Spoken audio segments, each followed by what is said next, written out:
el uso correcto del chat. Adelante, Esteban. Gracias, Erika. Hola, buenas tardes a todos y bienvenidos y muchas gracias por su asistencia. Como ya les mencionaba Erika y como han podido ver por medio de las redes, pues el día de hoy toca la asesoría correspondiente a la audición. Ok, para esta asesoría tenemos este contenido aquí estructurado. Yo la dividí en 5 módulos y espero que esta organización pueda servirles, si ustedes así lo desean, para poder estudiar el tema en ocasiones posteriores, ¿ok? Entonces, en estos 5 módulos, el primero de ellos comprende el sonido. Vamos a hablar un poco acerca de qué es el sonido y las principales características que éste tiene, ¿ok? En el segundo módulo, nosotros hablaremos acerca de la anatomía funcional del oído, resaltando los aspectos más importantes. En el tercer módulo, nosotros hablaremos acerca de la función coclear y lo dividiremos tanto en funciones activas y funciones pasivas, ¿ok? En el penúltimo módulo, nosotros hablaremos acerca de la vía auditiva y de algunos reflejos, además de la representación o la participación que tiene la corteza cerebral. Y finalmente abordaremos un poco de correlación clínica. Entonces, comenzaremos con el primer módulo que respecta al sonido y es necesario que nosotros establezcamos la definición del sonido, ¿ok? Entonces, el sonido se define como una onda de presión, o una onda mecánica, perdón, o una onda sonora.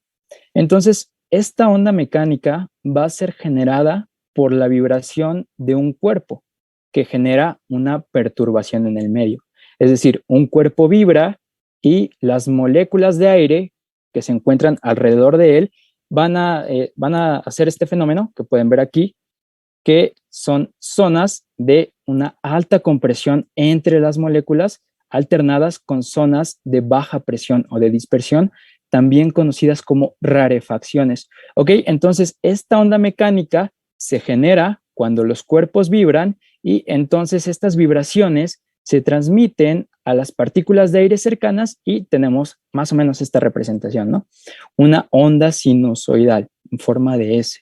Entonces, esto correspondería a un tono puro. En esta imagen se muestra la vibración de un diapasón y genera este trazado, ¿ok? Y este trazado realmente nosotros podemos identificar ciertas características que posee y que nos van a ser de relevancia para el desarrollo de nuestro tema.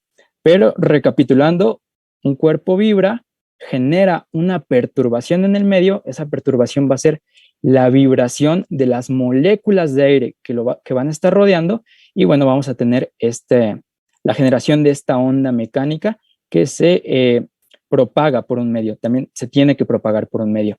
Este medio puede ser un medio aéreo, un medio sólido o un medio líquido. Ahora, dentro de este trazado, realmente nosotros podemos observar la amplitud y aquí podemos ver el punto más bajo definido como un valle y el punto más alto definido como una cresta, ¿ok? Entonces, la amplitud que exista, la longitud que exista entre el punto más bajo que constituye el valle hasta el punto más alto, como lo es la cresta, bueno, eso va a ser la amplitud de mi onda. Aquí podemos ver en azul unas ondas que tienen una alta amplitud y en verde unas ondas que tienen una amplitud muy baja. ¿Y esto de qué me sirve? Al yo analizar la amplitud, puedo determinar la intensidad del sonido, ¿ok? Entonces, amplitud va relacionada con la intensidad de mi sonido. Mientras sea más amplia, valga la redundancia, mientras sea mucho mayor la amplitud, el sonido será mucho más intenso. Sin embargo, cuando esta amplitud disminuye, el sonido es mucho más suave. Y esto nosotros lo podemos medir. La unidad de medida que se utiliza es el decibel y va a ser importante porque ya sea que yo tenga o ruidos demasiado altos o demasiado intensos y ruidos suaves, pues esto se va a ver representado con algunas estructuras que yo tengo tanto en mi oído, principalmente en mi oído medio, ¿ok? Con la vibración de mi membrana timpánica. Pero lo principal es que ustedes recuerden que la amplitud de la onda se va a relacionar con la intensidad del sonido. Amplitud de onda alta, un sonido mucho más intenso, mientras que si la amplitud de la onda es baja, el sonido es mucho más suave, ¿ok? Otra característica que nosotros podemos analizar es la frecuencia, el número de oscilaciones o veces que esta onda se repite en un periodo de tiempo dado. Aquí nosotros tenemos el periodo de 0.03 segundos y vemos que las ondas en un color rosa tienen una alta frecuencia. Se repiten muchas veces en este periodo de tiempo. Además de que la longitud de la onda va a ser menor. Vean cómo están realmente bastante juntas, no hay tanta separación en ellas. Mientras que si nosotros observamos a las ondas en azul, vemos que tienen una frecuencia baja. Esto quiere decir que se repiten en menor cantidad en este periodo de tiempo. Vean cómo aquí las ondas azules solamente se repiten 3 veces. Entonces, pues realmente la longitud de la onda va a ser mucho mayor. La separación que existe entre cresta y cresta es mayor, ¿ok? Y esto, pues, ¿de qué me va a servir? La frecuencia está relacionada con el tono. A sonidos de alta frecuencia le corresponden tonos altos o tonos agudos, ¿ok? Mientras que a sonidos de una baja frecuencia le corresponden tonos graves o tonos bajos. Y esto podemos representarlo con el maullido de un gato. Realmente el maullido de un gato corresponde a un sonido de alta frecuencia, es un tono agudo. O también tenemos, por el otro lado, ejemplos de tonos graves o tonos bajos. La voz de este personaje, de Darth Vader, realmente es una voz bastante grave, es un sonido de baja frecuencia. Y así podemos aplicar otros ejemplos. En el caso de un violín, pues realmente un violín va a emitir un sonido de alta frecuencia. Se van a repetir muchas veces las ondas y la distancia entre ellas va a ser muy corta.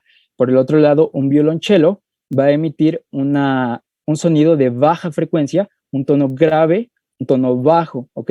Y la separación entre ondas va a ser mucho mayor. Y por último tenemos estas dos ondas, tanto en el inciso D como en el inciso E. Y me gustaría preguntarles, ¿qué les llama la atención? ¿Cuál es la diferencia que encuentran entre las ondas presentes aquí y las ondas presentes aquí abajo? Los leo en el chat.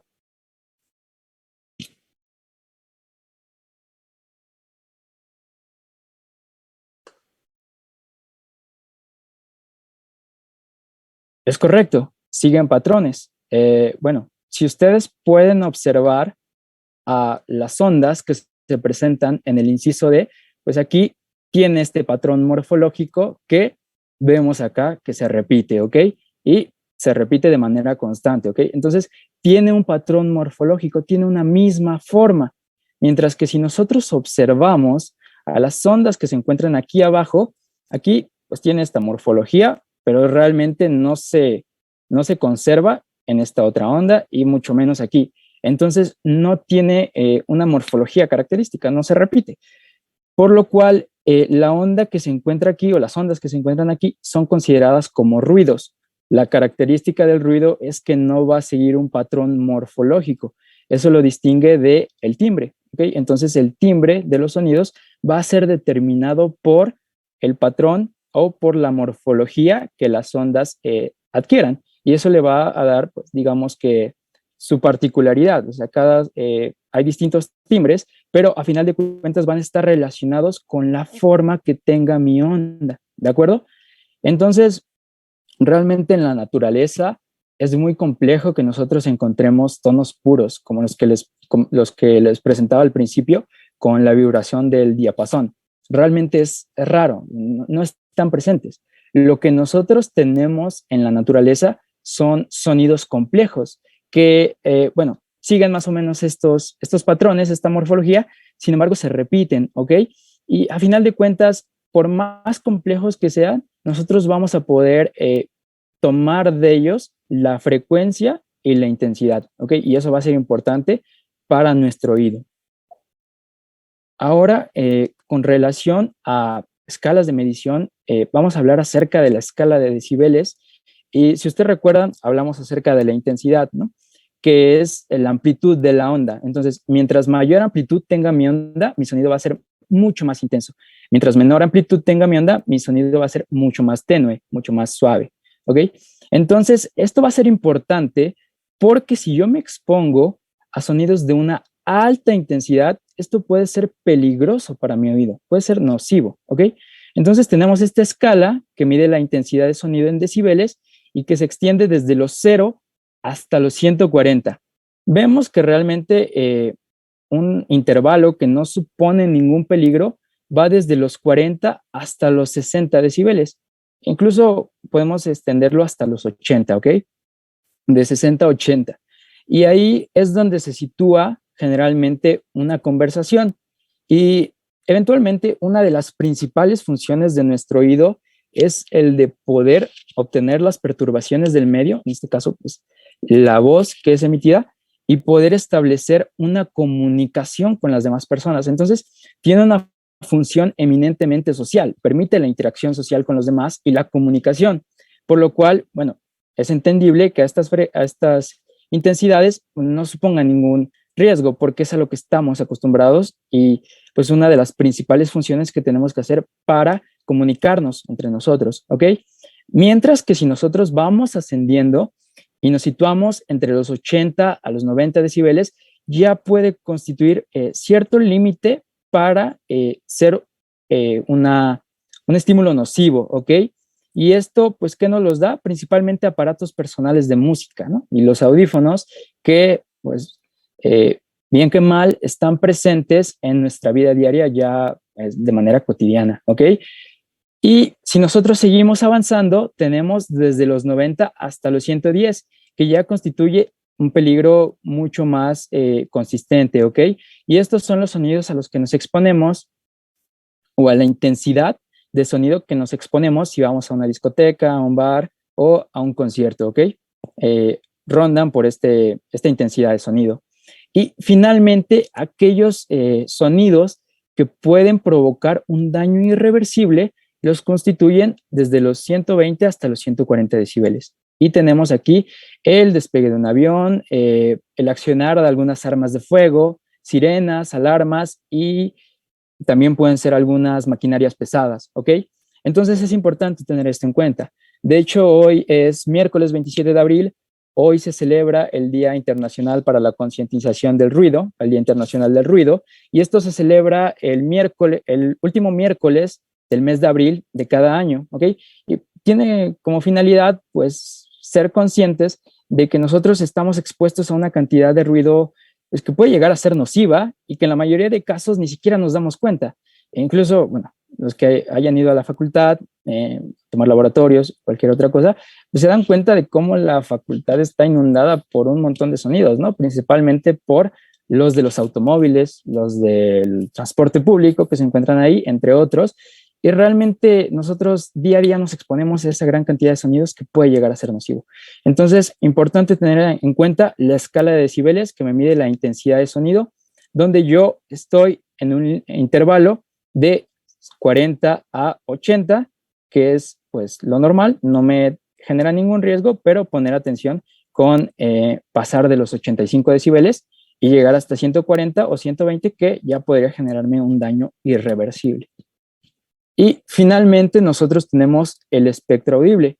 Y de manera análoga a como lo veían ayer con mi compañera Paola, la parte del espectro visual, pues nosotros vamos a tener de igual manera un espectro audible, que en este caso va a ser medido por frecuencia y nuestro campo auditivo humano o nuestro espectro audible humano se extiende desde los 20 hasta los 20.000 Hz, ¿ok?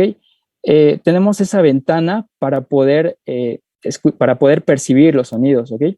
Mientras que esto va a variar dependiendo de la especie.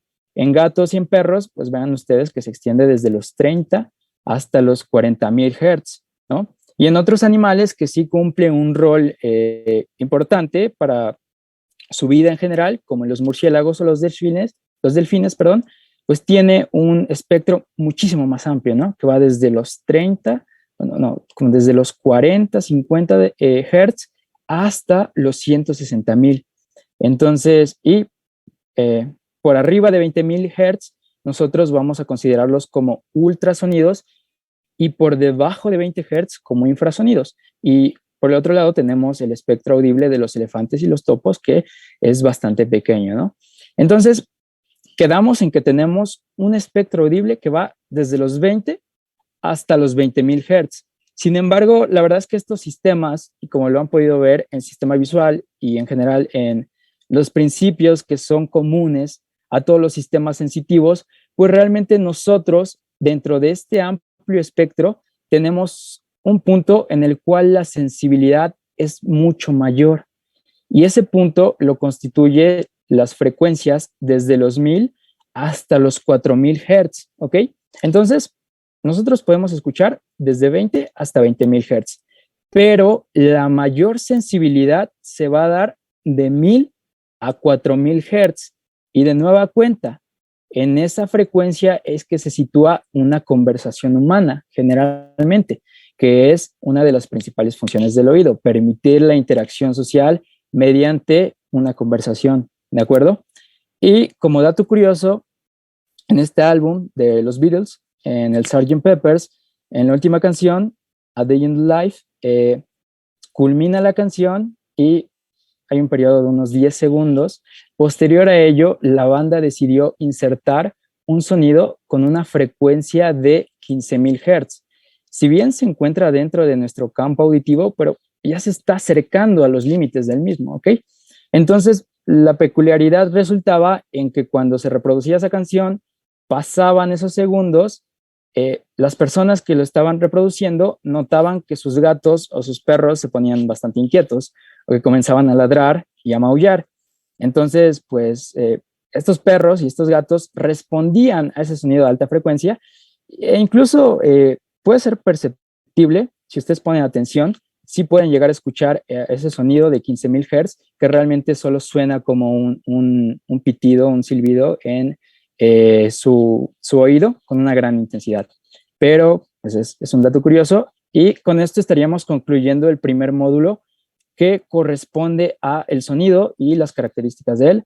Recuerden la definición de sonido y que la amplitud me va a determinar la intensidad del mismo, mientras que la frecuencia me va a determinar pues esta parte de los tonos, ¿ok? Tanto un tono agudo como un tono grave o un tono bajo. No sé si tengan dudas hasta el momento con generalidades de sonido para pasar a anatomía funcional.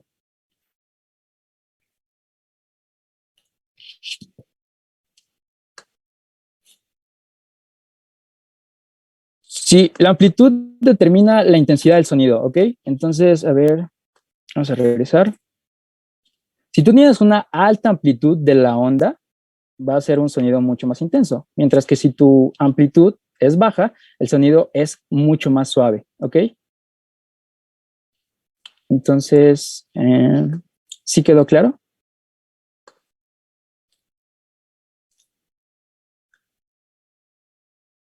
Bueno, entonces continuamos con la parte de anatomía funcional.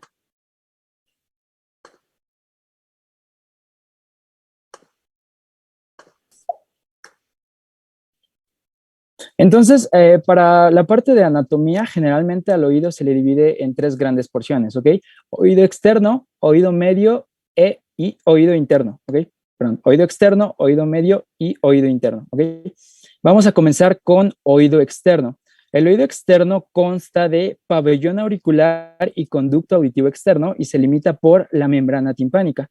El pabellón auricular está constituido principalmente por piel y por cartílago elástico. De hecho, es uno de los únicos dos sitios en donde encontramos cartílago elástico en el cuerpo. El otro es la epiglotis.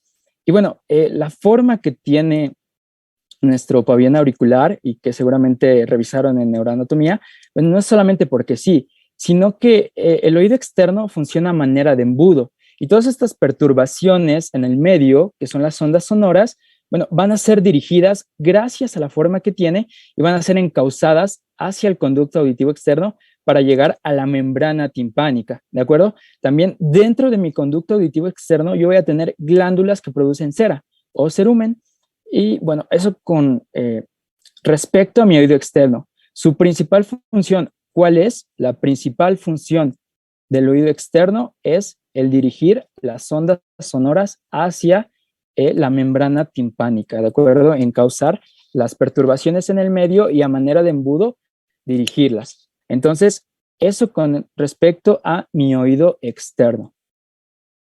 Con respecto a mi oído medio, y aquí podemos encontrar que se ve limitado por la membrana timpánica, consta de la cadena osicular o los huesecillos, que son el martillo, el yunque y el estribo, que a su vez son los huesecillos más pequeños en nuestro cuerpo.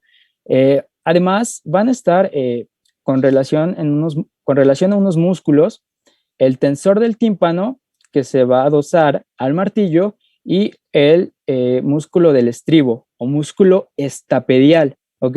Que va a estar en relación con el estribo y con su base o su platina. El estribo se va a estar relacionando con la ventana oval, que es una estructura membranosa que se relaciona con el oído interno, y también con la ventana redonda, que se encuentra inferior a esta. Y también vamos a tener a la trompa auditiva o trompa tuba de Eustaquio, ¿ok? Que es este conducto que tiene una conexión con la faringe.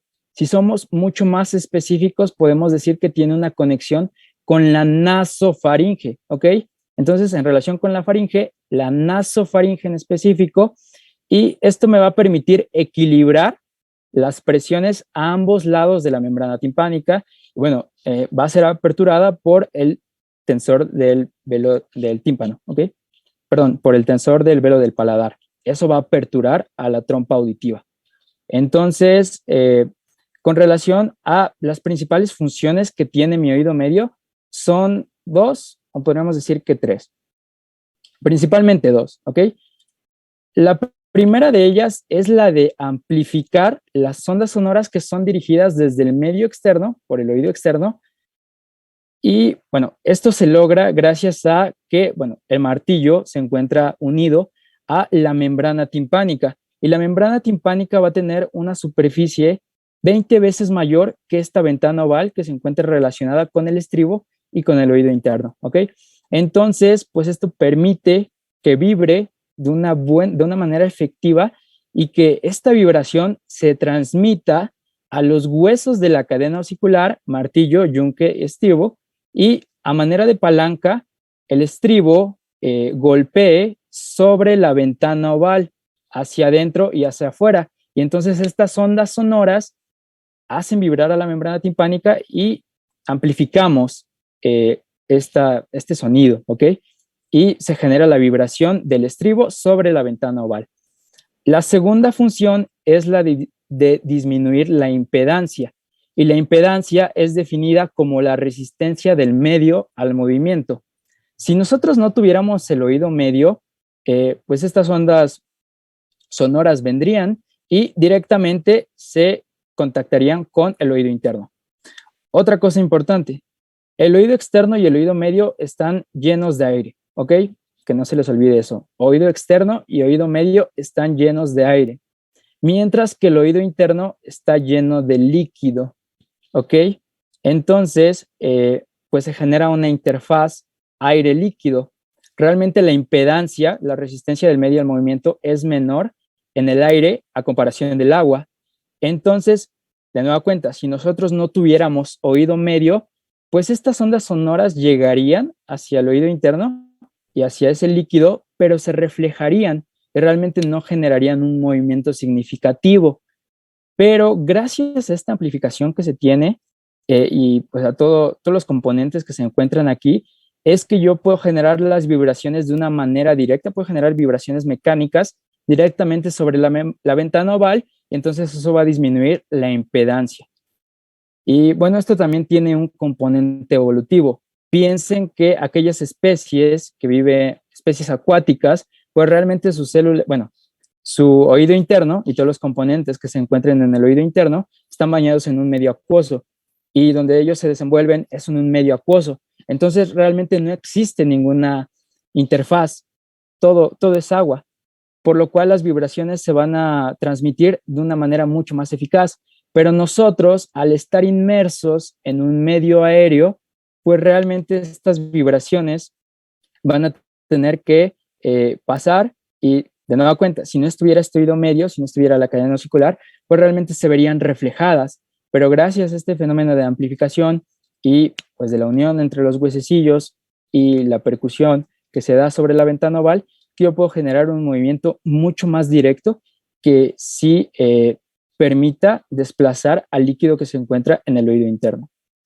Y bueno, en relación con la trompa auditiva, realmente una correlación clínica es que nosotros tenemos la trompa auditiva en una dirección, como aquí se muestra, un poco más vertical, mientras que en los niños tiene una dirección mucho más horizontal. Y además de que tiene una longitud mucho menor. En los niños mide alrededor de unos 20 milímetros, mientras que en los adultos mide 35 milímetros. Entonces, además de su conexión con la nasofaringe, esto puede dar paso a que algunos agentes por medio de esta vía lleguen a oído medio y colonicen y generen un proceso infeccioso, ¿ok? Entre los principales encontramos a Streptococcus pneumoniae, a Haemophilus influenzae y Moraxella catarrhalis. Y bueno, pues un proceso infeccioso aquí me puede condicionar muchas otras cosas que alteren a la conducción normal. Pero de momento, oído medio, los componentes que lo integran y las principales funciones por medio de la trompa auditiva es equilibrar las presiones a ambos lados de la membrana timpánica, el disminuir la impedancia y el amplificar el sonido. Hasta el momento, ¿todo claro? ¿Tienen alguna duda con respecto a oído medio?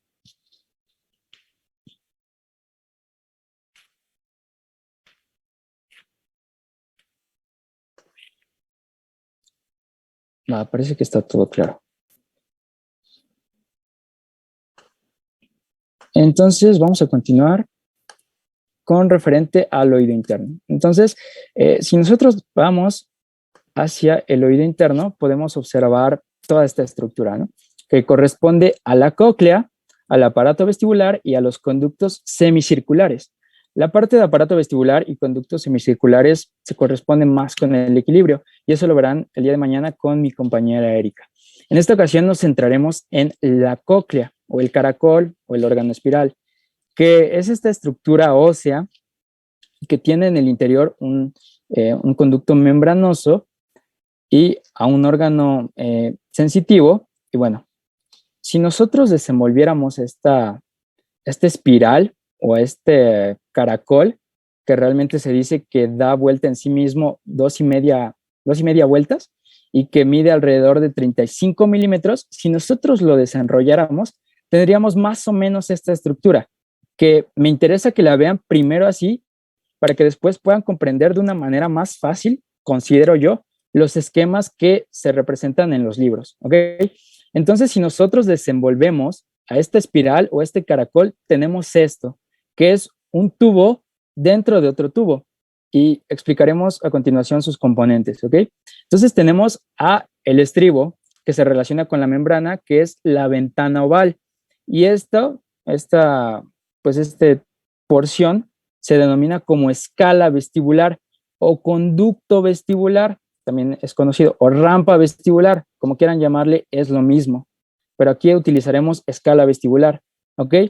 Esta escala vestibular se conecta por medio de un conducto con la escala timpánica.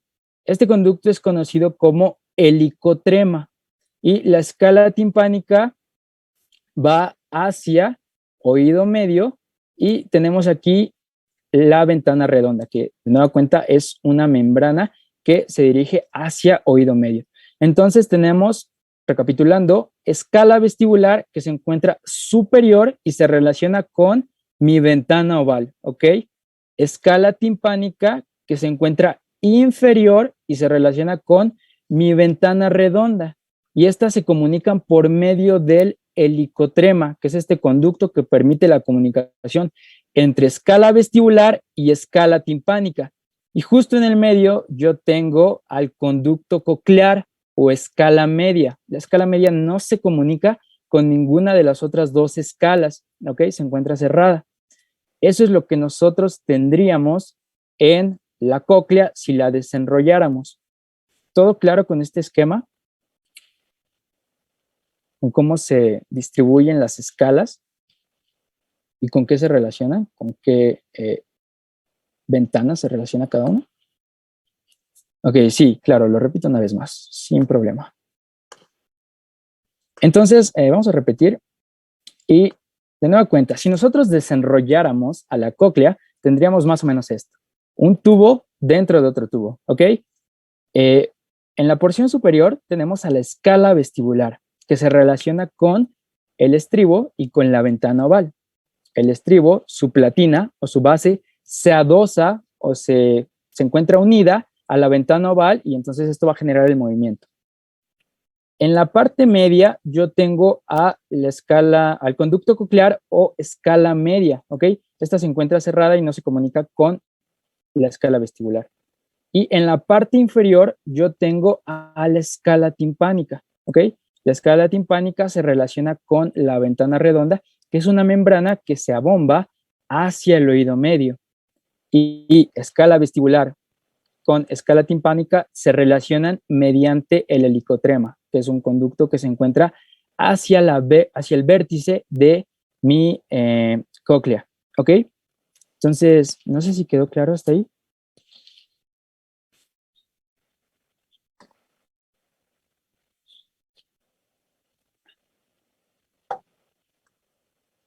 Sí, vale. Entonces vamos a continuar y ahora sí les voy a poner el esquema que generalmente todos los libros de fisiología traen.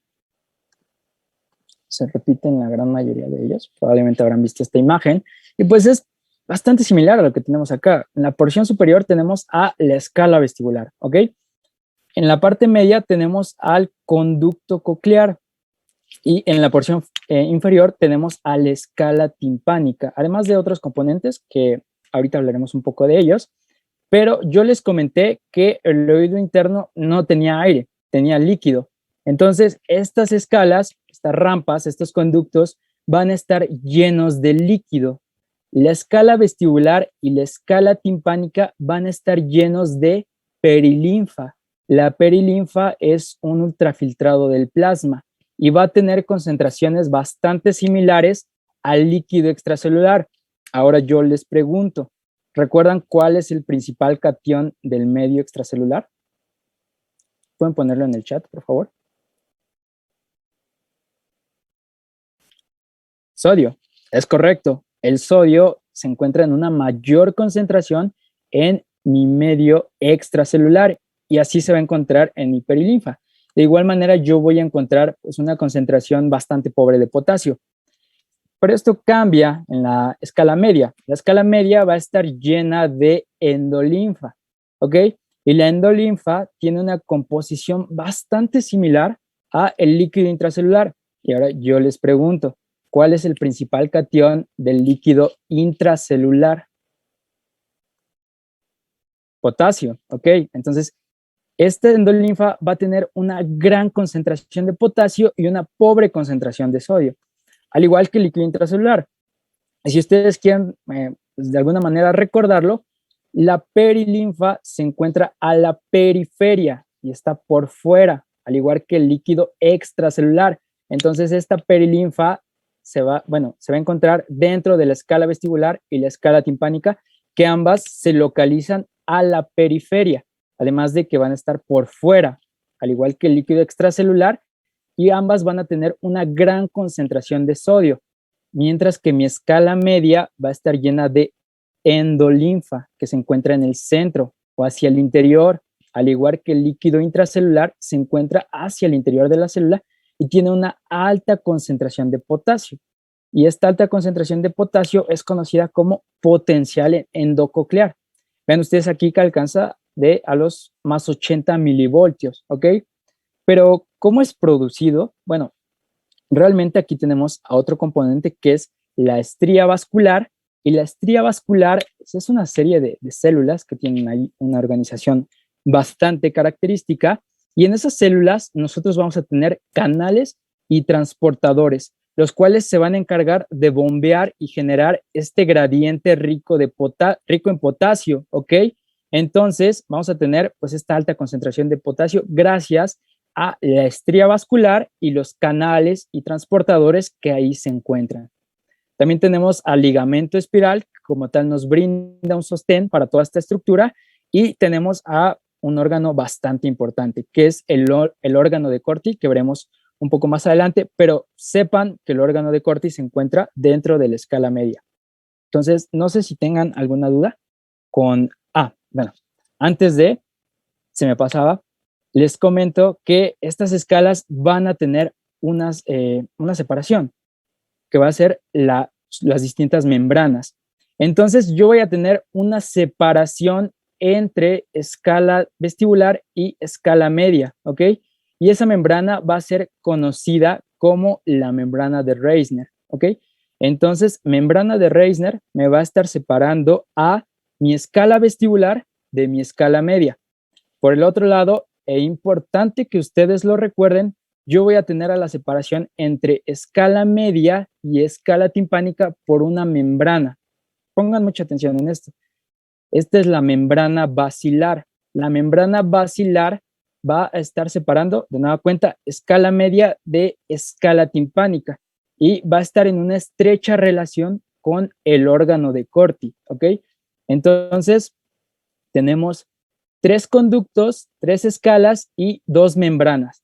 Membrana de Reisner se encuentra separando a escala vestibular y escala media, mientras que membrana basilar, va a ser muy importante, va a estar separando a escala timpánica inferior de escala media y va a guardar una estrecha relación con el órgano de Corti que se encuentra en la escala media.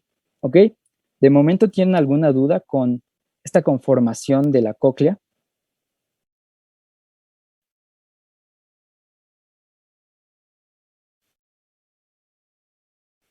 El conducto coclear, sí, claro. Bueno, pues el conducto coclear realmente lo encuentras aquí, a ver, por este esquema, lo encuentras en la parte media, ¿ok? Y aquí en otro esquema, pues se representa igual en la parte media. Lo puedes situar entre la escala vestibular y la escala timpánica. Se encuentra justo ahí, en la parte media de, pues, este conducto. Como aquí este tubo, ¿no? Que, pues, aquí viene, da la vuelta, en realidad, pues la escala vestibular como la escala timpánica, digamos que abrazan a el conducto coclear o a la escala media. Sí, conducto coclear y escala media son lo mismo. Hacen referencia al mismo término. Los 80 milivoltios, ¿a qué se refieren? Pues a este potencial endococlear que pues les digo que en la estría vascular nosotros vamos a tener a canales y transportadores, ¿ok? Y estos van a estar generando este gradiente rico en potasio. Entonces, pues yo voy a tener altas concentraciones de potasio. El potasio es un catión, entonces va a aportar cargas positivas y estas cargas positivas ascienden hasta los más 80 milivolts, ¿ok?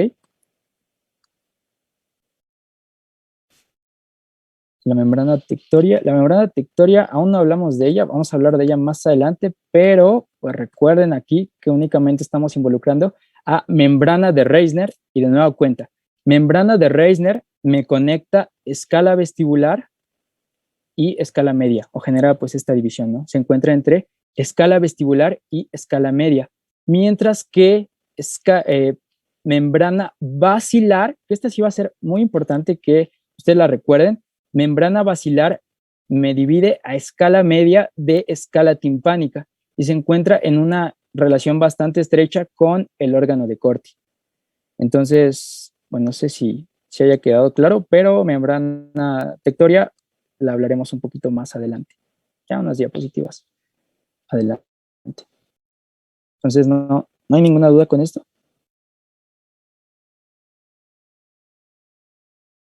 Parece que no.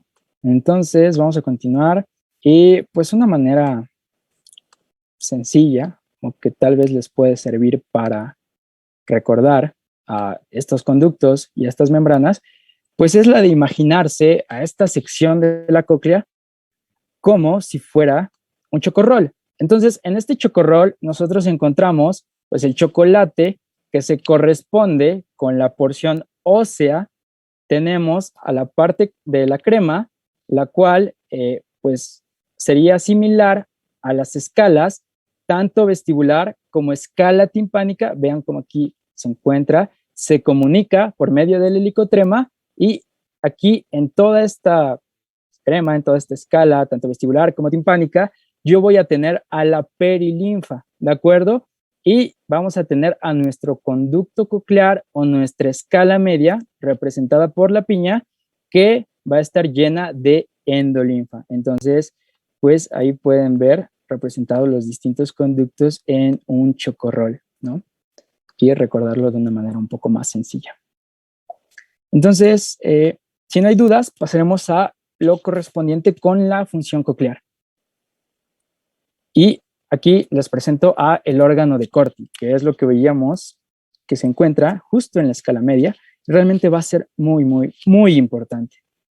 Entonces, el órgano de Corti está compuesto por distintas estructuras. Nosotros tenemos a la membrana tectoria, que va a estar superior y que va a estar compuesta por glucoproteínas, mucopolisacáridos, colágeno principalmente, y se va a estar encontrando en una estrecha relación con estas células que nosotros vemos aquí, que son las células ciliadas externas. Hacia inferior, nosotros tenemos un gran número de células de sostén, las células de Deiters, las células de Hansen, las células de Claudius, que realmente para estos fines no son tan importantes y que, recuerden ustedes, pues todas estas células van a estar dando un sostén o un soporte. Y ahora sí, lo que me interesa que ustedes recuerden es que vamos a tener a las células ciliadas internas, ¿ok? Y a las células ciliadas externas. Células ciliadas internas y células ciliadas externas. Células ciliadas internas no son más que células epiteliales especializadas, ¿ok? Y yo voy a tener una sola fila de células ciliadas internas, mientras que de células ciliadas externas yo voy a tener 3 filas, ¿ok? Además de que las células ciliadas internas, o mejor dicho, las células ciliadas externas se van a encontrar 4 veces más que las células ciliadas internas. Entonces se dice que yo tengo alrededor de 3.000 células ciliadas internas, 3.000, 3.500 y unas 12.000 células ciliadas externas, ¿ok? Entonces, si lo sumamos, darían alrededor de 15.000 células ciliadas, tanto internas como externas, y eso por oído. Entonces, por los dos oídos serían 30.000 células ciliadas, tanto internas como externas. Y esto es importante tener en cuenta porque si nosotros dañamos a estas células por sonidos de alta intensidad, no se van a regenerar. Entonces, perderemos estos componentes que son importantes para el proceso de transducción. Recapitulando, tenemos células de sostén, membrana tectoria, compuesta por glucoproteínas y colágeno, y una fila de células ciliadas internas y 3 filas de células ciliadas externas, que no son más que células epiteliales especializadas, ¿ok? Tengo a las células ciliadas internas que van a tener una inervación aferente que va a enviar sus fibras hacia centros superiores, y tengo células ciliadas externas que van a tener una inervación o axones eferentes, ¿ok? Que vienen de centros superiores hacia estas células, ¿ok? Mientras que las células ciliadas internas, de nueva cuenta, dan axones aferentes que salen, ¿ok? Mientras que los axones eferentes en las células ciliadas externas llegan, son eferencias. Además de que pues, casi el 95% de la inervación va a ser para células ciliadas internas, que serán las que se encarguen de la transducción en una gran medida, casi en su totalidad, mientras que las células ciliadas externas se van a encargar de fenómenos de amplificación y de regulación del sonido, ¿ok? Y tenemos aquí el componente importante que les dije que no olvidaran, que es la membrana basilar. Y vean cómo la membrana basilar, aquí abajo yo tendría, ¿a qué escala tendría yo abajo? Les pregunto, a ver.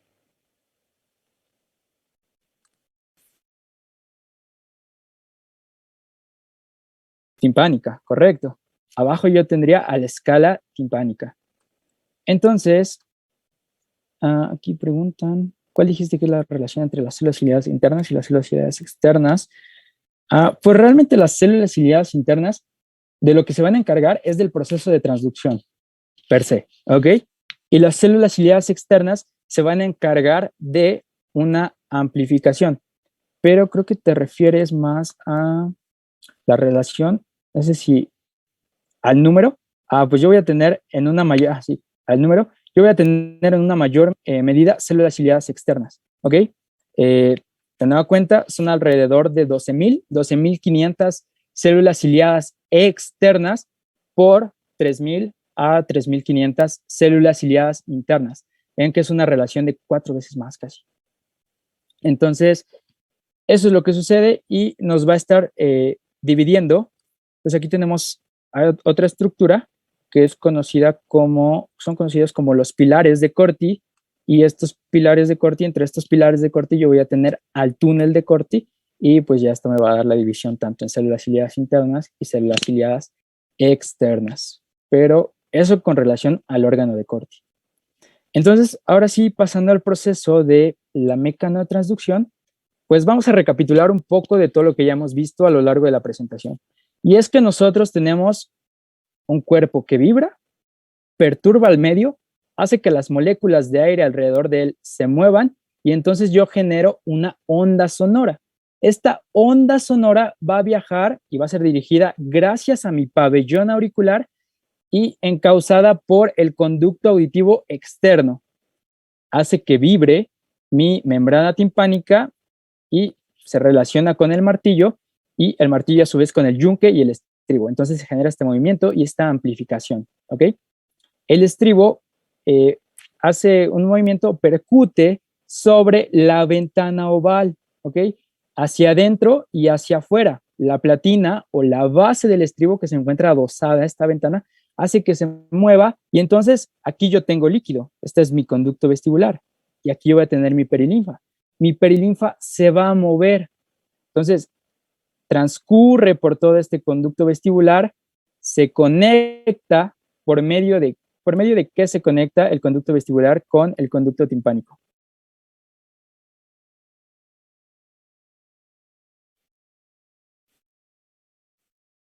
Por medio del helicotrema, ok, correcto. Entonces, se conecta por medio del helicotrema, viaja ahora a conducto timpánico o escala timpánica, donde yo también tengo perilinfa, y entonces va a llegar hacia la ventana redonda, que quedamos que la ventana redonda se abomba hacia oído medio, y entonces esto, pues digamos que atenúa pues todas estas vibraciones que se dan, porque imaginen que pues no tuviéramos como que este abombamiento, pues realmente llegarían, se impactarían y generarían aún más vibración, ¿no? Que podría, pues ahí, ocasionarnos algunas alteraciones. Pero tenemos esta ventana redonda, ¿ok? Entonces, eso con relación a la onda sonora, que se transforma, bueno, en vibraciones de la membrana timpánica, ondas mecánicas, amplificación y mecanismo de palanca por medio de martillo, yunque, estribo, sobre ventana oval, movimiento de perilinfa, que va de conducto o rampa vestibular hacia rampa timpánica, y entonces se da el movimiento contrario de la ventana oval. Vean que la ventana oval va hacia adentro y hacia afuera, entonces ahora yo voy a darlo en el sentido contrario, ¿no? Mi ventana redonda va a ir de adentro hacia afuera, pero hacia oído medio, ¿ok? Y entonces se va a generar una vibración de la membrana basilar, y esto va a ser muy importante. ¿Alguna duda con todo este proceso que involucra tanto oído externo, oído medio y oído interno? ¿Todo claro hasta ahora?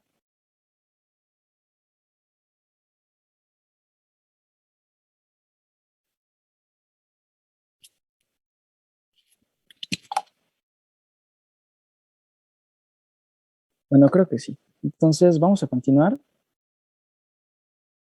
Va que va. Y vamos a pasar al proceso de mecanotransducción ya propiamente en mi órgano de Corti. Entonces, recuerden que mi órgano de Corti se dispone sobre la membrana basilar, ¿ok? Tenemos las células de sostén y células ciliadas internas y externas, ¿ok? Además de la membrana tectoria.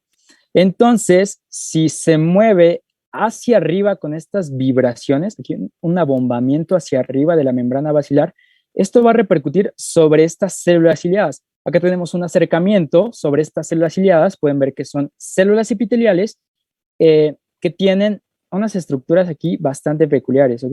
Estas estructuras componen a lo que se llama esterocilios y quinocilios, ¿ok? Entonces las células ciliadas internas solo se ocupan de transducción. Sí, principalmente.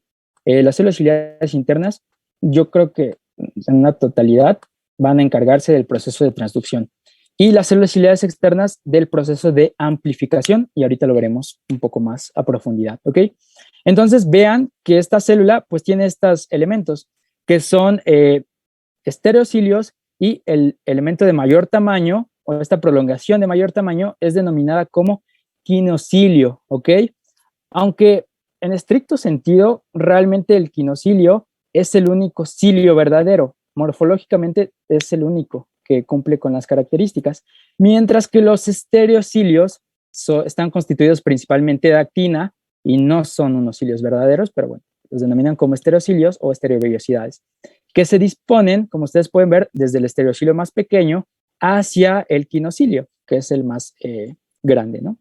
Y vemos que tienen uniones en la punta, que son como estos resortitos que se encuentran unidos entre estereocilio y estereocilio hasta el quinocilio, ¿ok?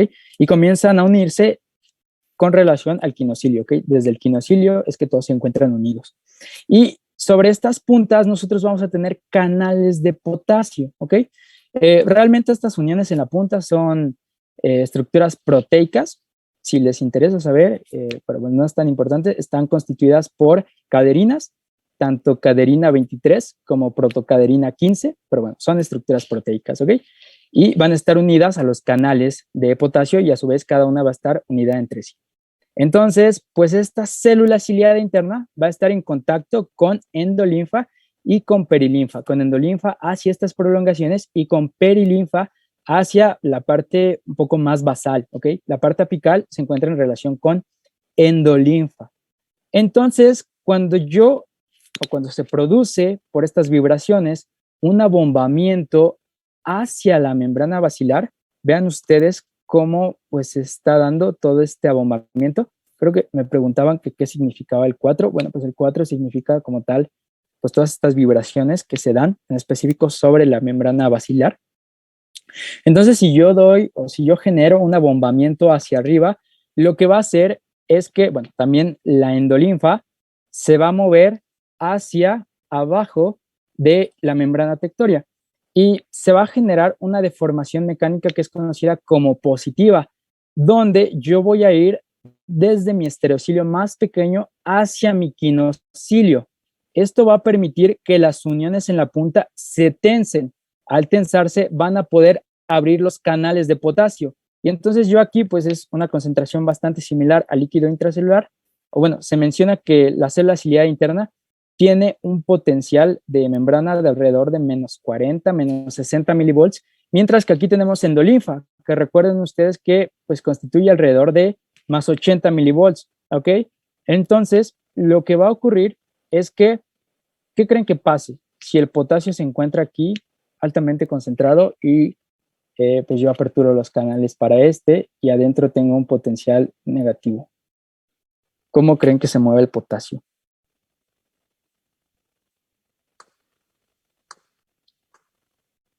Ingresa por gradiente, es correcto.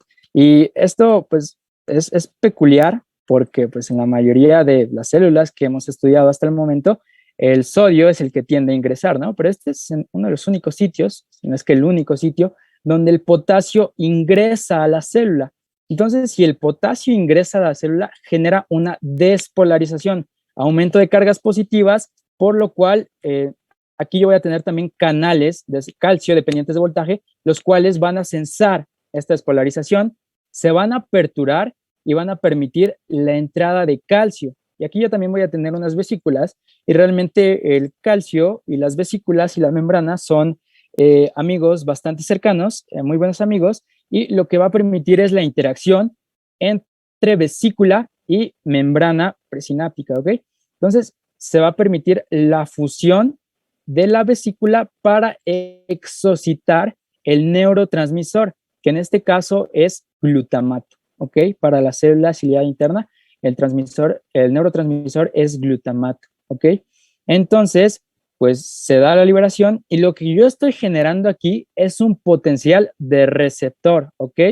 Ya llega a este axón, que recuerden que las células ciliadas internas, ¿qué tenían? ¿Axones aferentes o eferentes? Las células ciliadas internas.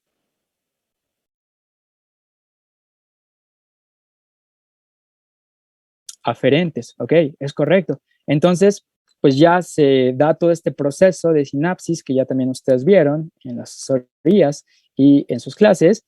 Y bueno, entonces ya puedo generar un potencial de acción que sí vaya a constituir parte de toda la vía auditiva, ¿ok?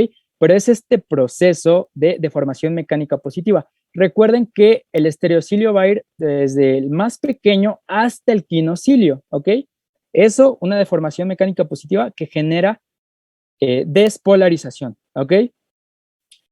Y va, si ustedes quieren recordarlo, de izquierda a derecha, podría ser, o en sentido de las manecillas del reloj, como se están moviendo, pero para más sencillo, pues desde el estereocilio más pequeño hacia el quinocilio, ¿ok?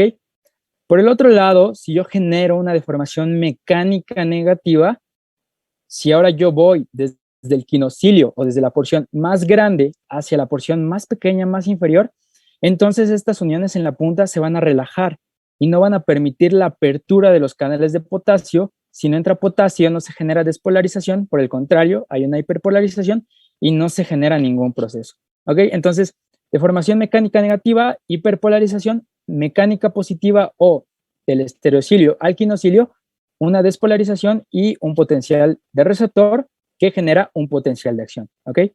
Eso con relación a esta mecanotransducción. Vemos cómo pues esta vibración mecánica genera un potencial de acción, ¿ok? Se da el proceso de transducción. Y si ustedes también quieren recordarlo, pues pueden utilizar su mano, solamente descartan a el pulgar y al dedo índice, ¿ok? Y nos quedamos con el meñique, el anular y el dedo medio, ¿ok? Entonces vean cómo pues realmente tiene la configuración de una célula ciliada interna, donde estos dos constituirían a los estereocilios y el dedo medio constituye al quinocilio, ¿ok? Entonces, y aquí tendrían pues las uniones en la punta. Entonces, si yo genero una despolarización desde mi meñique hacia mi dedo medio, yo permito que las uniones en la punta se tensen y entonces se aperturen los canales de potasio y se dé una despolarización. Si yo me muevo desde mi dedo medio hasta mi meñique, entonces las uniones en la punta no se tensan, se relajan, no se aperturan canales de potasio y entonces no existe ningún proceso de potencial de receptor, mucho menos de potencial de acción. ¿Sí queda claro cómo es el movimiento de los esterocilios, de los quinocilios, lo que se genera?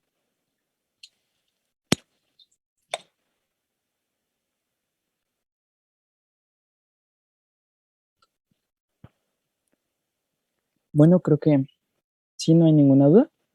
Entonces vamos a pasar con relación a lo que respecta hacia estos mecanismos amplificadores, ¿ok? Entonces, esto va a estar más en relación con las células ciliadas externas. Las células ciliadas externas tienen otros componentes, como lo son la prestina.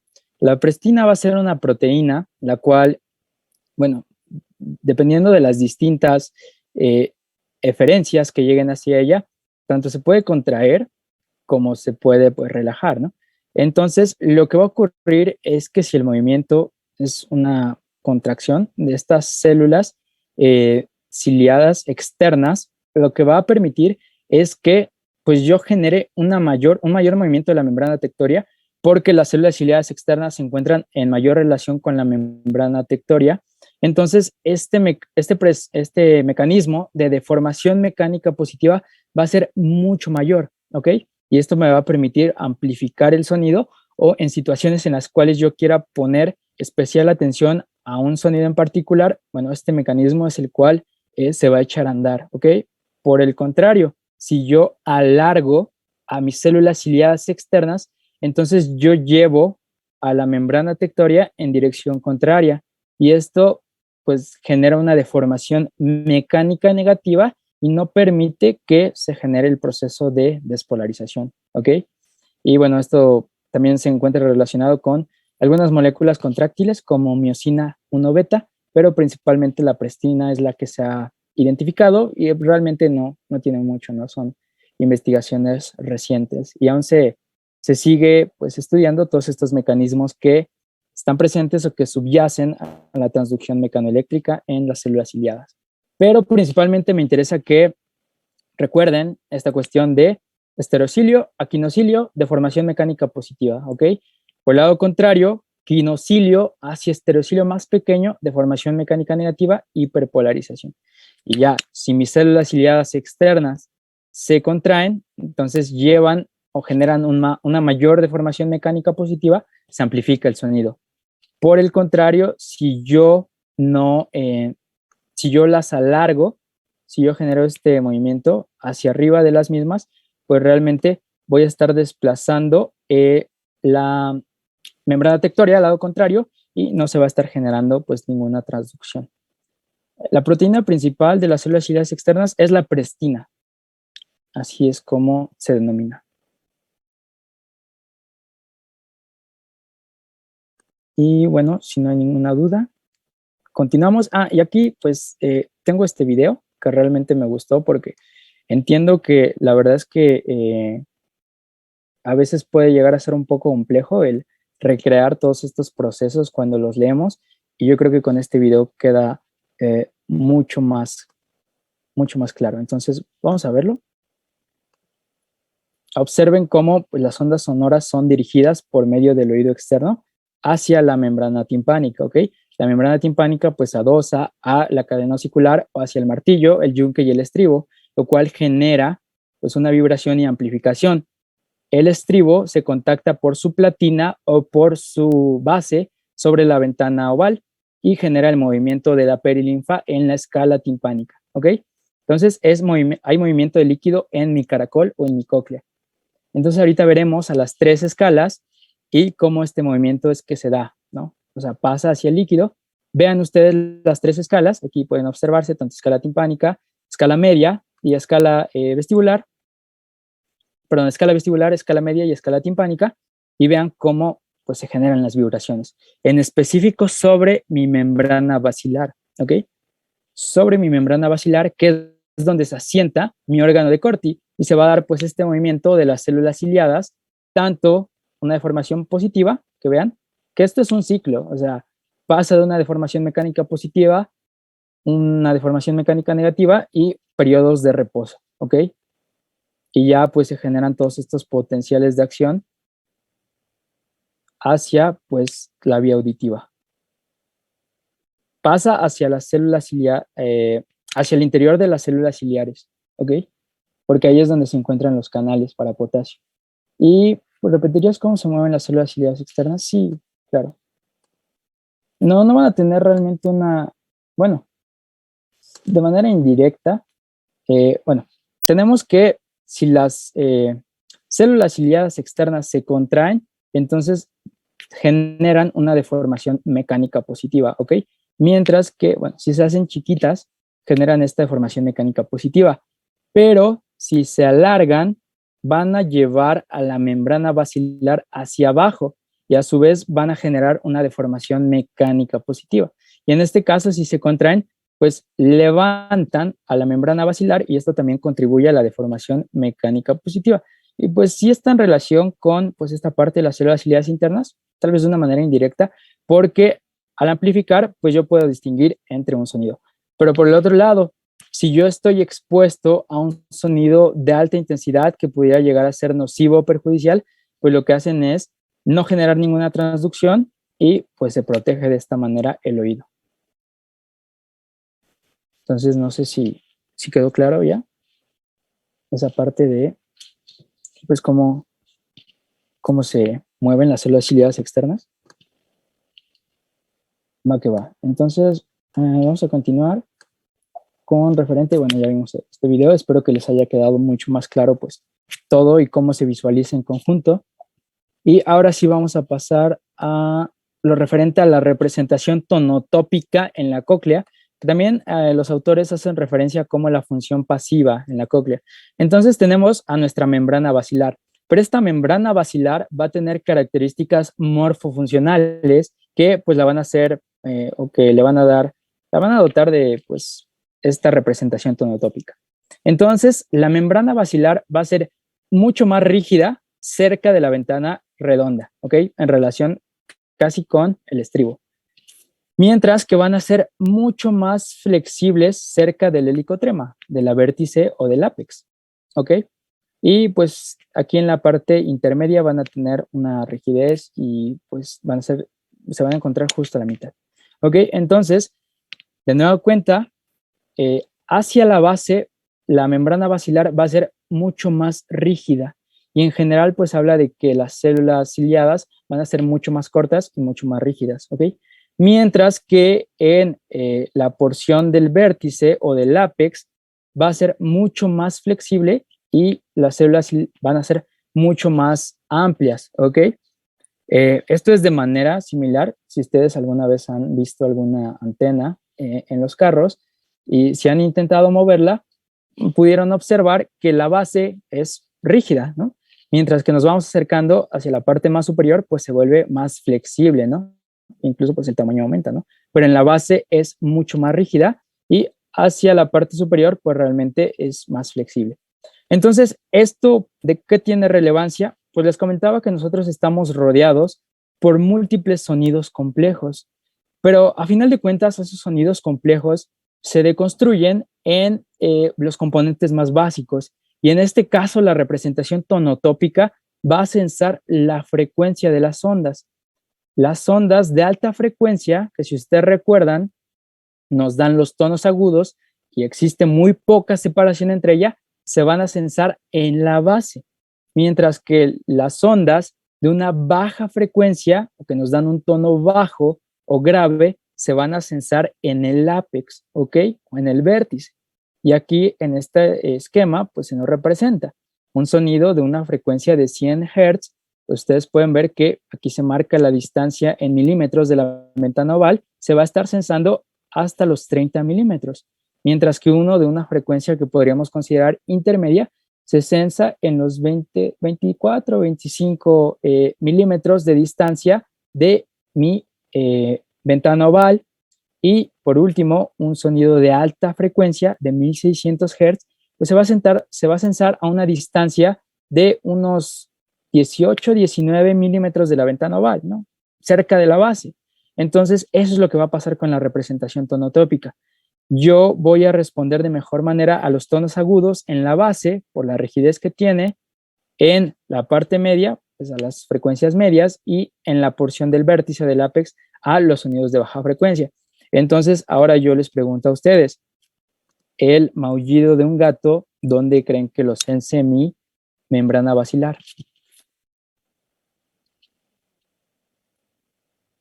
¿Ok? ¿Ok? Es correcto, en la base, por ser un tono agudo y de alta frecuencia. Ahora, ¿dónde creen que se sense el rugido de un león? O el sonido de un violonchelo. En el vértice, es correcto, porque va a ser un sonido de alta frecuencia, ¿ok? ¿Y dónde creen que se sense su canción favorita?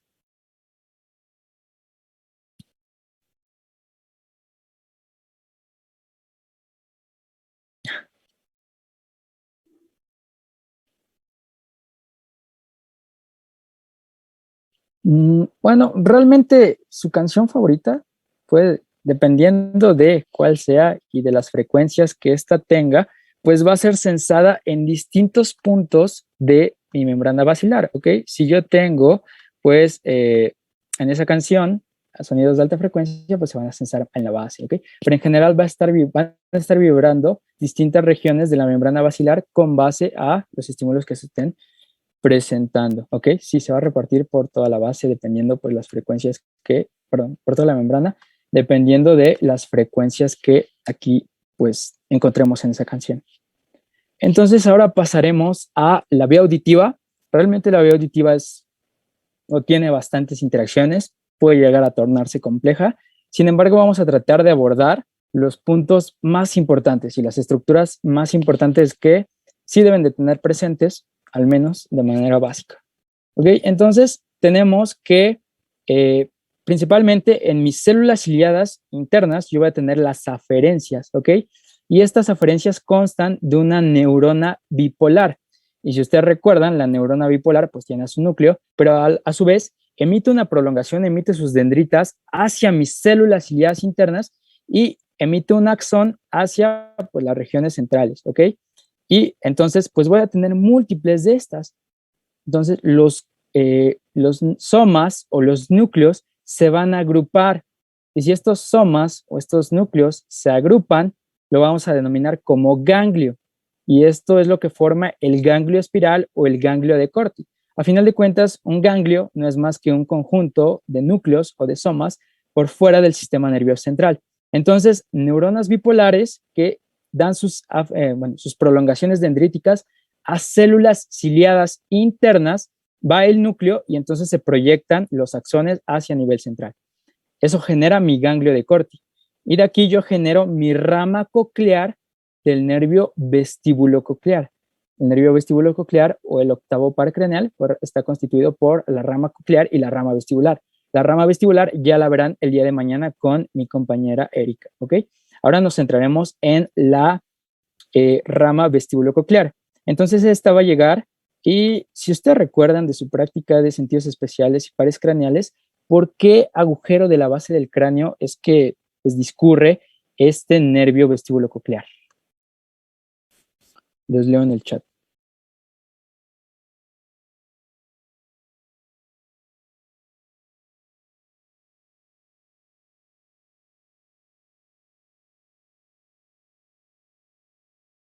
¿No recuerdan cuál es el agujero de la base del cráneo? Bueno, pues va a ser por medio de el meato o del conducto auditivo interno, ¿ok? Que está en estrecha relación con el hueso temporal y también por ahí va a estar pasando nuestro séptimo par craneal o nervio facial. Entonces, llega hacia pues, las estructuras que tenemos aquí. Tenemos bulbo, tenemos la parte de mesencéfalo, y, en general bulbo, puente mesencéfalo, y va a estar llegando a los núcleos cocleares. Tenemos dos núcleos cocleares principalmente. El núcleo coclear dorsal, que se encuentra más hacia posterior, y el núcleo coclear ventral, que se encuentra hacia anterior. A su vez, el núcleo coclear ventral se divide en núcleo coclear ventral posterior y núcleo coclear ventral anterior, ¿ok? Entonces, recapitulamos. Llegan hacia núcleos cocleares, tenemos dos, el dorsal, que se encuentra hacia posterior, y el ventral, que se encuentra hacia anterior. El ventral, a su vez, se divide en dos, ventral posterior y ventral anterior, ¿ok? De aquí yo voy a tener, pues, múltiples conexiones con distintas estructuras. El núcleo coclear dorsal generalmente va hacia el núcleo del lemnisco lateral, ¿ok? Directamente se conecta con esta estructura y esta conexión es conocida como la estría acústica dorsal. Y pueden recordarla porque estría acústica dorsal pues se relaciona con el núcleo coclear dorsal, ¿ok? Entonces, núcleo coclear dorsal establece proyecciones con núcleo del lemnisco lateral por medio de mi estría acústica dorsal. ¿Okay? Aquí llega y hace pues, la sinapsis. Ahora, ¿qué es lo que pasa con mis núcleos cocleares ventrales, tanto el posterior como el anterior? El ventral posterior también se va a conectar con el núcleo del lemnisco lateral y esto lo va a hacer por medio de la estría acústica intermedia. Entonces vean cómo aquí pues, se emite esta prolongación que nosotros encontraríamos aquí. Este núcleo coclear nos encontramos en la parte ventral, pero hacia posterior va por la estría acústica intermedia y entonces llega a hacer sinapsis al núcleo del lemnisco lateral, ¿ok? Y lo que sucede con el núcleo coclear ventral anterior, pues este sí tiene sus peculiaridades, porque este no va a llegar en primera instancia con el núcleo del lemnisco lateral, sino que el núcleo coclear ventral anterior, el anterior, va a hacer sinapsis con el núcleo olivar superior, ¿ok? Que veremos más adelante, pues, cuáles son sus funciones. Hace estas sinapsis con el núcleo olivar superior y después sí va hacia el núcleo del lemnisco lateral, ¿ok? Y esto lo hace por la vía que es conocida como la estría acústica ventral o también conocida como el cuerpo trapezoide, ¿ok? De nueva cuenta, núcleo coclear ventral anterior no establece conexión de manera directa con el núcleo del lemnisco lateral, sino que lo hace con el núcleo olivar superior y de ahí se va hacia el núcleo del lemnisco lateral vía la estría acústica ventral. Entonces ya tenemos las tres estrías acústicas, tanto dorsal, por el núcleo coclear dorsal, intermedia por el núcleo coclear ventral posterior y ventral por el núcleo coclear ventral anterior. Ya estamos a nivel del núcleo del lemnisco lateral y ahora vamos hacia colículo inferior a nivel de mesencéfalo, a nivel del techo o del tegmento del mesencéfalo. Entonces, esto se establece mediante el tracto del lemnisco lateral. Esto es importante que lo recuerden. Tracto del lemnisco lateral desde núcleo del lemnisco lateral hacia colículo inferior. Y no lo olviden, hay un lemnisco medial. ¿Qué transmite el lemnisco medial? ¿Qué información transmite? Si ustedes recuerdan.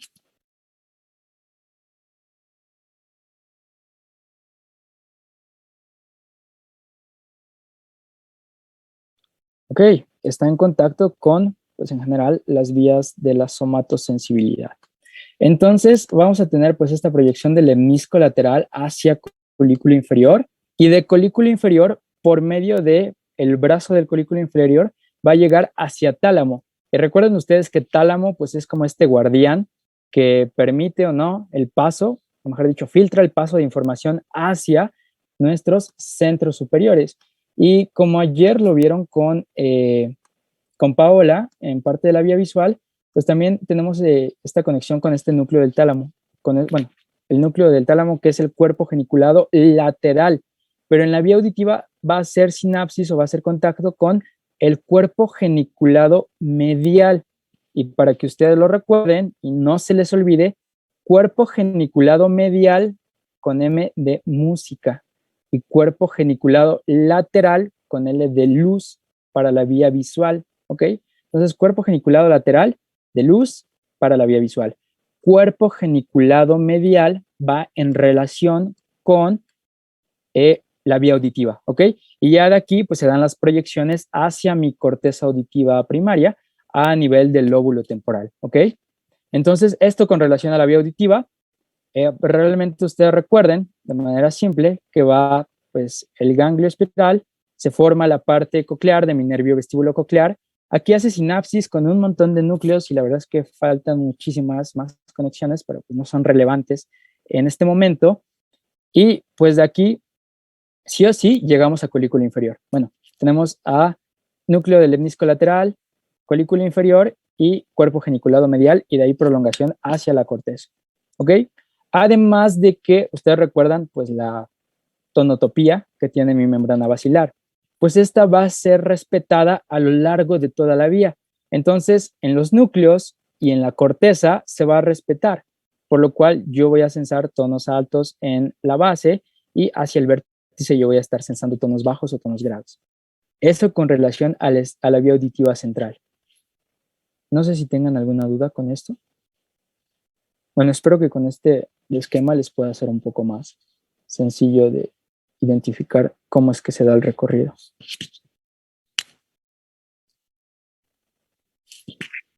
Bueno, creo que no, hasta el momento no hay ninguna duda. Entonces, continuamos con la parte de la localización del sonido y esto va a estar relacionado con parte del núcleo olivar superior o el complejo olivar superior, que pues realmente este complejo olivar superior va a tener pues dos divisiones que se le hacen, al menos para estos fines, que son pues esta división que se da tanto lateral como medial de mi núcleo olivar superior, ¿ok? Entonces, con respecto al núcleo olivar superior medial, lo que va a ocurrir es que, pues en este caso habrá o va a servir para la localización del sonido y tenemos dos mecanismos, que es el interaural y por intensidad. El interaural va a ser en relación a, pues, de dónde va a estar llegando mi estímulo, ¿ok? Entonces, pues generalmente en este núcleo olivar superior medial, lo que ocurre es que hay un sistema como de empate, ¿ok? Entonces van a viajar las prolongaciones tanto del oído izquierdo como del oído derecho y van a buscar esta coincidencia, ¿ok? Van a buscar llegar al mismo tiempo.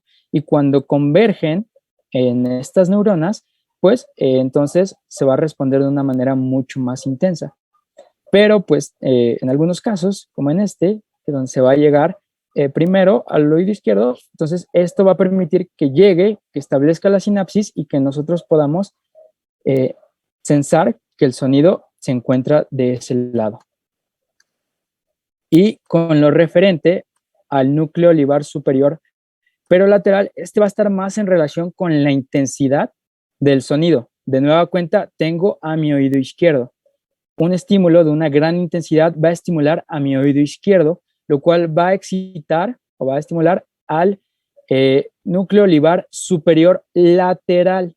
La localización del sonido con el mecanismo de intensidad se establece con el núcleo olivar superior lateral, no lo olviden, ¿ok?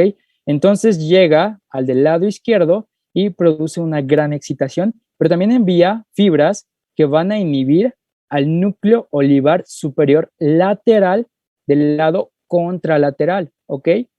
Y estas fibras pues conforman a el cuerpo, a parte del cuerpo trapezoide, ¿ok? Y aquí en relación a, pues también va a llegar por el oído derecho, sin embargo, va a ser lo mismo, va a estar generando una excitación y una inhibición al lado contralateral. Sin embargo, como el sonido es mucho más intenso y está pues, localizado hacia el oído izquierdo, esta excitación y esta inhibición van a ser mayores en este oído, ¿no? Y en este núcleo olivar superior lateral en relación con el contralateral. Aquí la inhibición va a ser mucho más grande y la excitación pues no va a ser lo suficiente ni la inhibición, ¿ok? Entonces este excita e inhibe al núcleo olivar superior lateral contralateral. Y es pues por esos procesos que nosotros podemos determinar la localización del sonido, tanto en una diferencia intraoral como en una diferencia por intensidad. Y a final de cuentas recuerden que mientras nosotros vamos ascendiendo en nuestra vía, se va volviendo cada vez más específica y va activando a cierto tipo de células que pues permiten esta identificación o estos procesos.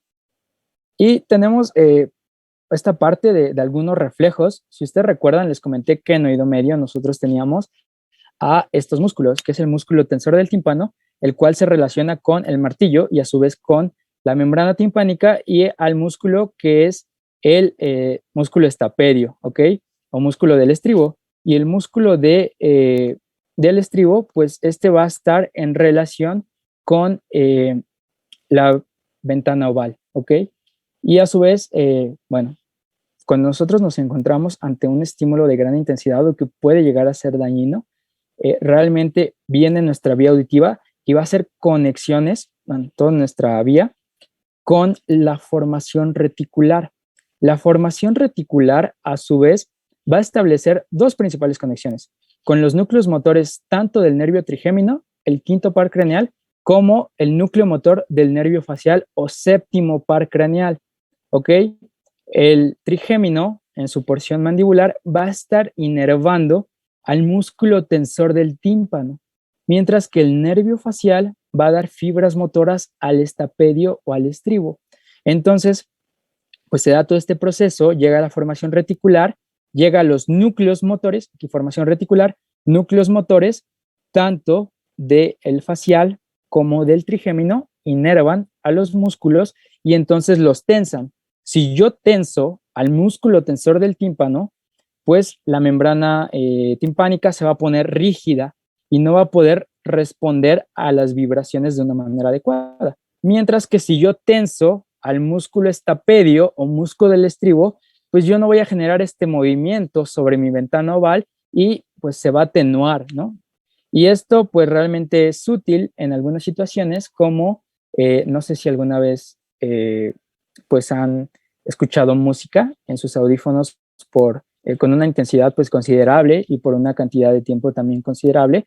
Al principio ustedes pues perciben la música de una manera normal, ¿no? Con la intensidad que ustedes configuraron, pero conforme pasa el tiempo y nos vamos acercando a hora y media, bueno, 2 horas y media, notan una disminución en el sonido, la pueden percibir, ¿ok? No lo notan con la misma intensidad que los primeros minutos que estaban escuchando música. Y es porque esta vía se activa para, pues, no generar algún daño, ¿ok?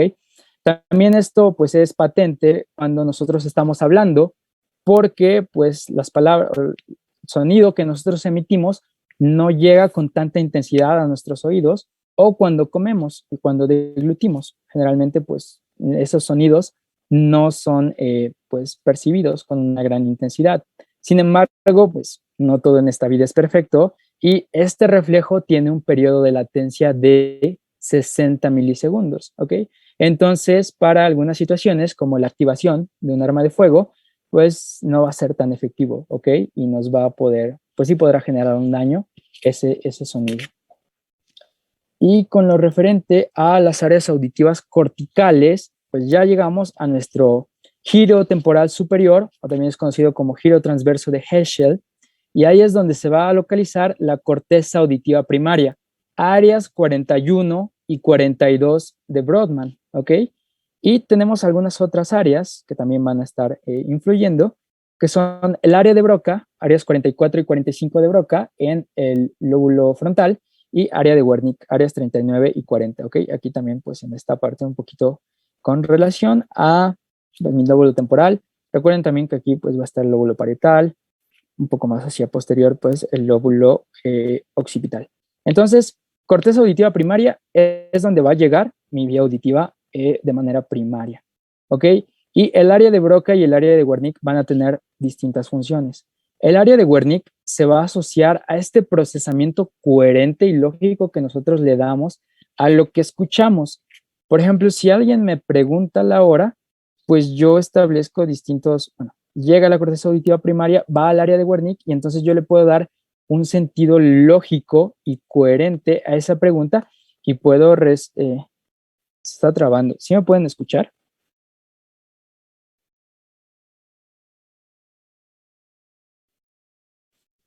Sí, te escuchas bien. Va, gracias. Bueno, les comentaba que el área de Wernicke va más en relación a esta parte de estructurar algo lógico con referente a lo que escuchamos. Entonces, si alguien me pregunta la hora, pues yo puedo responderle que son las 7:32 y bueno, pues esto tiene coherencia, tiene lógica, ¿ok? Y es gracias a las conexiones que se dan con esta área en especial.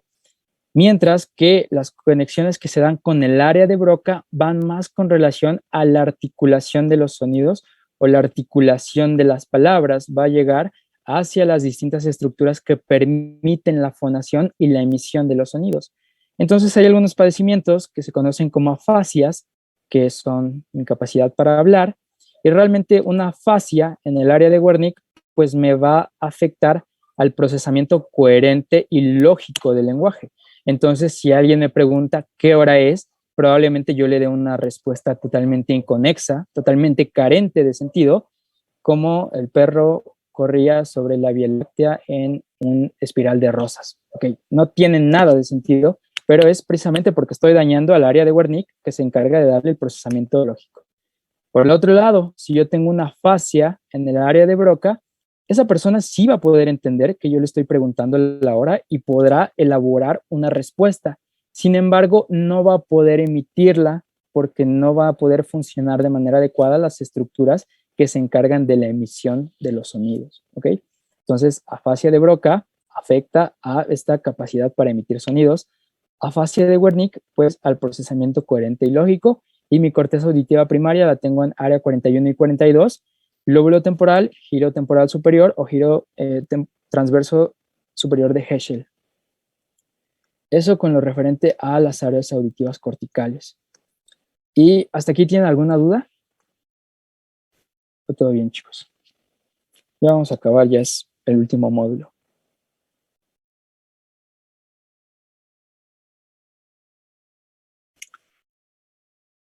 Va que va, gracias. Entonces, continuamos con la parte de correlación clínica y realmente tengo dos grandes, pues, condiciones, dos grandes entidades que pueden llegar a afectar a mi oído. En este caso podemos hablar de una pérdida de la audición, una hipoacusia de conducción. Y si ustedes recuerdan, pues las principales estructuras que se ven involucradas son el oído externo y el oído medio. Cuando yo tengo una pérdida de la audición de conducción, entonces habrá algo que afecta este proceso de transmisión de las ondas sonoras. Ya sea en oído externo, una exostosis de oído externo, que haya por ahí algunas formaciones óseas, sobre todo el conducto auditivo externo, y que interfieran, obstrucción por cuerpo extraño, bueno, algún tapón de cerumen o de cera, también pues en niños que se introduzcan alguna lenteja, algún frijol, algún juguete, alguna crayola, no sé, puede ser una causa de obstrucción. y un proceso de otitis externa, ¿ok? Eso con relación a oído externo. Con relación a oído medio está la otoesclerosis, que es el endurecimiento de mi cadena osicular. Y pues realmente mi cadena osicular tiene que tener una buena movilidad para poder amplificar los sonidos. Si se esclerosa, si se endurece, pues esto no va a funcionar y entonces habrá una pérdida de la audición por conducción. Otitis media, que ya repasábamos un poco, pues aquí se da un proceso infeccioso por vía por vía ascendente sobre la trompa auditiva, ruptura de la cadena osicular, que estos pues se rompan y entonces no se genera este mecanismo de palanca o un colesteatoma, una acumulación pues de tejido escamoso ahí a nivel de mi oído medio que interfiera con pues este proceso de movilidad. O una perforación de la membrana timpánica, que puede ser por sonidos de alta intensidad o por algún traumatismo, incluso también por la introducción de algún cuerpo extraño. Eso con referente a la pérdida de la audición de conducción. Y lo importante es que me va a estar involucrando a las estructuras que se encargan de conducir pues, las ondas sonoras. Y yo voy a tener también una pérdida de la audición neurosensorial, que ya va a afectar a componentes del oído interno como las células ciliadas, pues como tal a toda mi vía auditiva, ¿no? Y puede ser unilateral o bilateral. Unilateral tenemos un infarto de la arteria laberíntica o de la arteria acústica, pues realmente que se pierda todo ese aporte sanguíneo. Y bueno, pues ella, la arteria laberíntica, va a estar dando la irrigación a todas las estructuras, entonces va a afectar al funcionamiento. Un neuroma acústico, un proceso benigno, pues que se genere a nivel del nervio vestibulococlear y que afecte o que genere un proceso de obstrucción viral. Generalmente el virus del herpes también tiene una predilección por los nervios, en este caso puede ser por el nervio auditivo, o también otro proceso que se llega a dar es en la parálisis de Bell, que afecta al séptimo nervio craneal o al par facial, es que, bueno, pues aquí se va a estar afectando a mi músculo tensor del estribo. Entonces los pacientes generalmente van a tener una hiperacusia porque va a estar vibrando mucho más sobre la ventana oval, ¿ok? Idiopática, cuando se conoce qué es lo que me puede dar la pérdida de la audición neurosensorial. Mientras que causas bilaterales puede ser la presbiacusia, que es un proceso propio del envejecimiento, como lo vieron también pues en parte del sistema visual, que con el envejecimiento vamos perdiendo esta capacidad para poder observar, para poder ver. Ototóxicos, algunos medicamentos, en especial los aminoglucósidos, la streptomicina, la amicacina, que deben de ser pues realmente vigilados de una manera bastante estrecha, porque también pueden ser, aparte de ototóxicos y que dañen a mis células ciliadas, pues pueden dañar a mi riñón, son nefrotóxicos. Neurofibromatosis tipo 2, también este proceso patológico que va a afectar a mis nervios, o un trauma acústico, ¿ok? También por exponerme a sonidos de una amplia intensidad. Y finalmente yo tengo algunas pruebas diagnósticas, como son el test de Weber de Rine, en el cual, bueno, en el test de Rine, lo que yo voy a estar midiendo es la conducción tanto aérea como ósea. Ustedes recuerden que el sonido pues, se puede propagar. En específico, pues se propaga principalmente por el aire, por la conducción aérea. Y esta conducción aérea, pues tiene que ser mucho mayor que la conducción ósea.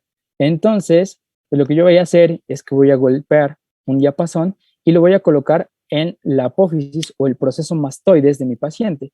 Y generalmente le voy a preguntar hasta que deje de percibir ese sonido, ¿no?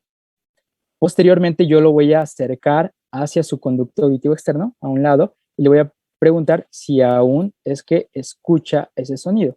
Generalmente se dice que es un RINE positivo cuando la transmisión aérea dura el doble que la ósea, y esto es lo que debería de pasar normalmente. La transmisión aérea, esta conducción, pues debería de ser mucho mayor que la ósea, porque la ósea se transmite por los huesos de la base del cráneo, sin embargo, pues no es tan efectiva, ¿ok?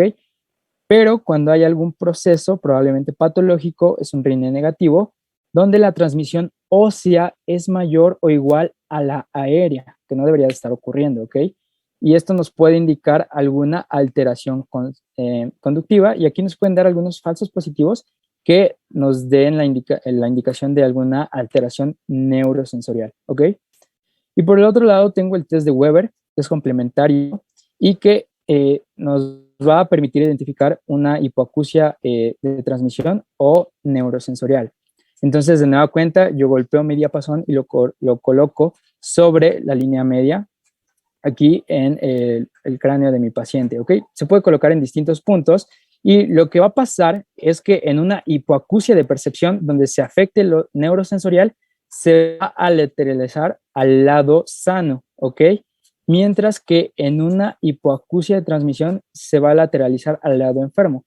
Al lado sano, porque pues realmente es donde no tengo ninguna afectación, mientras que en el lado enfermo, pues yo voy a tener esta afectación sobre la porción neurosensorial. Y la hipoacusia de transmisión, pues aún se va a lateralizar al lado enfermo, sin embargo, se va a escuchar pues un poco menos, ¿ok? Y pues eso es con relación a la audición, al sistema auditivo. Aquí se encuentran mis referencias y bueno, no me queda más que desearles mucho éxito en su examen, que continúen estudiando, no solamente para el examen, que yo sé que es su principal objetivo ahora, sin embargo, para pues las materias subsecuentes y que realmente Fisio es muy bonita, es muy noble y espero que puedan aprovecharla. Y bueno, recordarles que sigan al Departamento de Fisiología en sus redes sociales, bueno, la Academia de Fisiología en sus redes sociales, en Facebook como Departamento de Fisiología FM BUAP y en Instagram como Fisiología FM BUAP, ¿ok? Porque por ahí se estarán compartiendo distintas infografías, distintos quizzes que podrán servirles para su examen. Entonces, pues eso es todo. Muchas gracias por su atención y de nueva cuenta mucho éxito en su examen. Que tengan una excelente noche y que estén muy bien. Gracias.